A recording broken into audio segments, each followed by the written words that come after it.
اللهم صل على محمد وآل محمد۔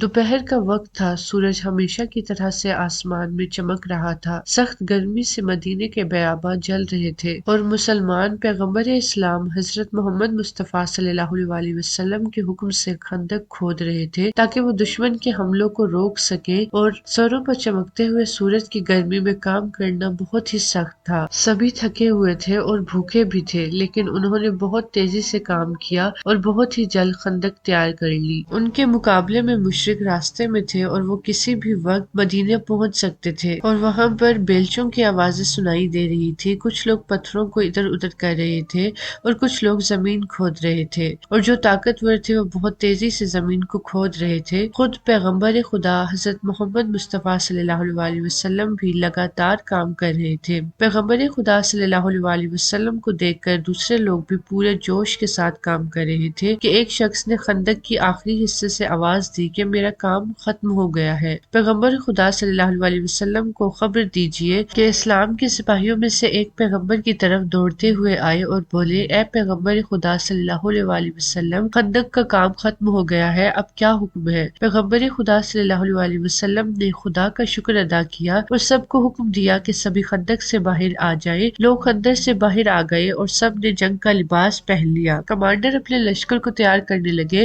اور رسول خدا صلی اللہ علیہ وسلم خود لشکر میں سب سے آگے کھڑے ہوئے دکھائی دیے۔ آپ کی عبا اڑ رہی تھی اور آپ نے آنکھوں پر اپنے ہاتھوں سے سایہ کیا ہوا تھا اور نظر جنگل کی آخری حصے پر تھی۔ دشمن کا لشکر بہت ہی تیزی سے مدینے کی طرف بڑھ رہا تھا۔ زمین ان کے قدموں سے ہل رہی تھی اور مسلمان بہت تھکے ہوئے تھے اور بھوکے بھی تھے۔ انہیں بڑا لشکر اپنے قریب آتے ہوئے دکھائی دے رہا تھا۔ پیغمبر خدا صلی اللہ علیہ وسلم بھی بہت تھکے ہوئے تھے اور بھوک بھی بہت زیادہ تھی، کیونکہ آپ صلی اللہ علیہ وسلم نے 3 دن سے کھانا نہیں کھایا تھا۔ آپ لگاتار کبھی دائیں طرف کبھی بائیں طرف سے دشمن کو دیکھ رہے تھے۔ حضرت فاطمہ زہرا سلام اللہ علیہا کا دل اپنے بابا کے لیے بہت پریشان تھا۔ پیغمبر خدا صلی اللہ علیہ وسلم کی چہیتی بیٹی اچھی طرح جانتی تھی کہ ان کے بابا اتنے تھکے ہوئے ہیں، اور وہ اپنے بابا سے بہت محبت کرتی تھی اور ان کے بابا بھی ان سے بہت زیادہ محبت کرتے تھے۔ پیغمبر خدا صلی اللہ علیہ وسلم جب بھی انہیں دیکھتے تو اپنی جگہ پر کھڑے ہو جاتے اور ان کا